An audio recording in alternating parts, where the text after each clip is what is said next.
Who cares that your crewmate disappeared and died?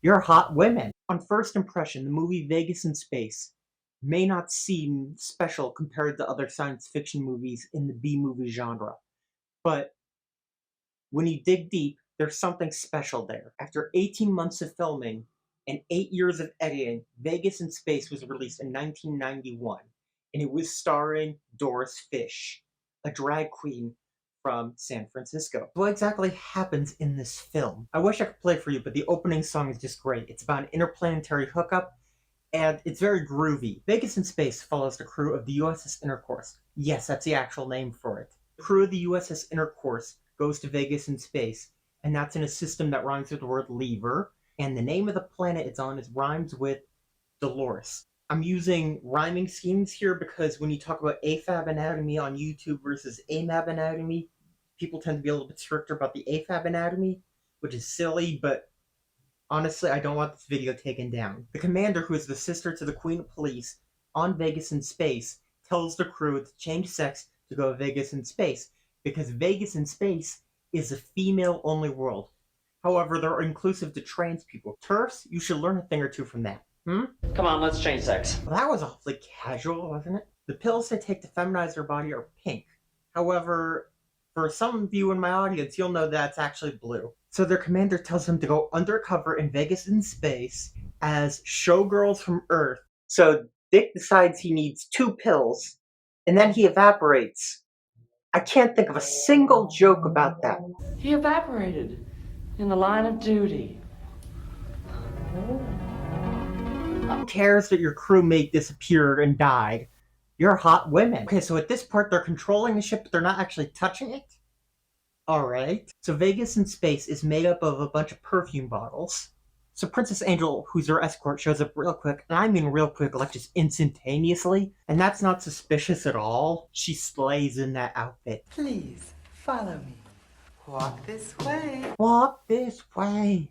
Talk this way, just give me a kiss. So the city relies on a material called girlinium. Vegas in Space is this very stereotypical feminine paradise with shopping where you can buy makeup and clothes. Honestly, if you call it a sale, I'm in heaven. Then there's an earthquake. However, shouldn't it be called the planet that rhymes with Dolores Quake? I have a little theory here that when they were filming this scene, they actually had an earthquake.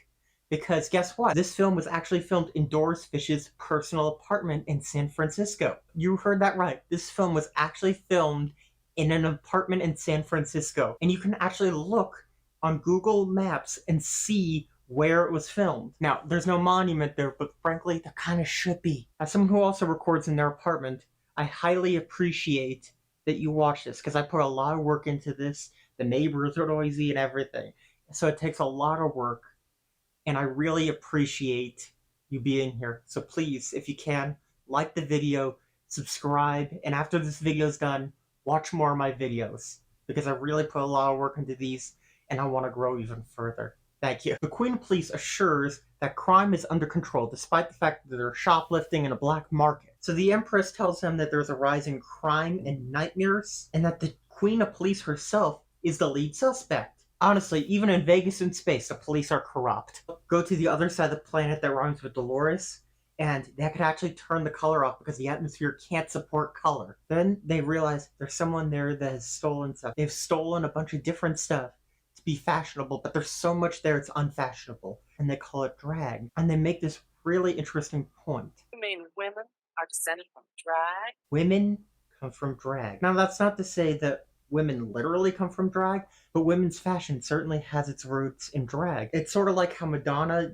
didn't come up with voguing. That was us, the queer community, all along. So they vaporize a shoplifter, and then the mother of the shoplifter picks them up and has this to say about the space they're being held in.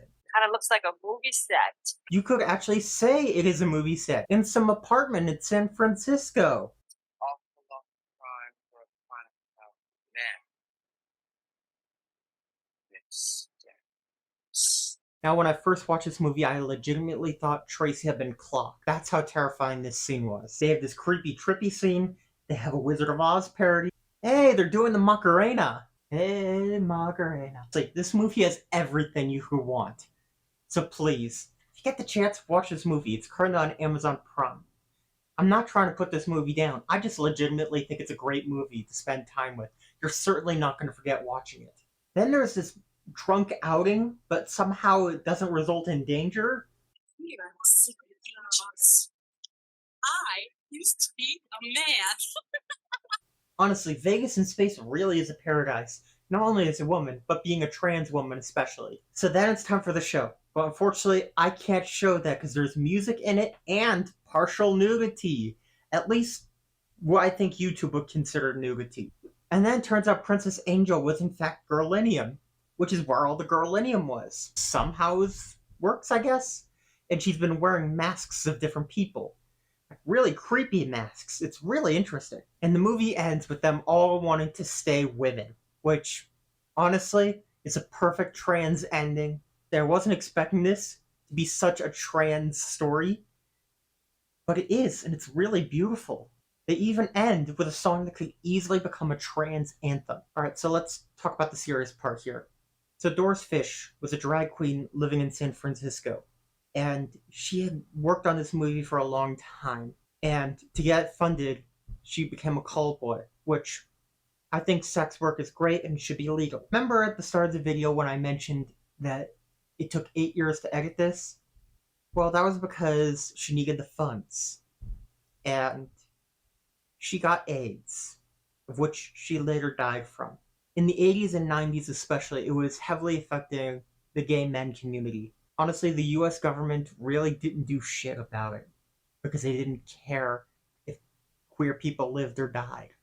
While there have been many medical advances since the 80s and 90s to combat AIDS, there's still a long way to go. AIDS still affects many millions of people around the world, and it's still a huge problem.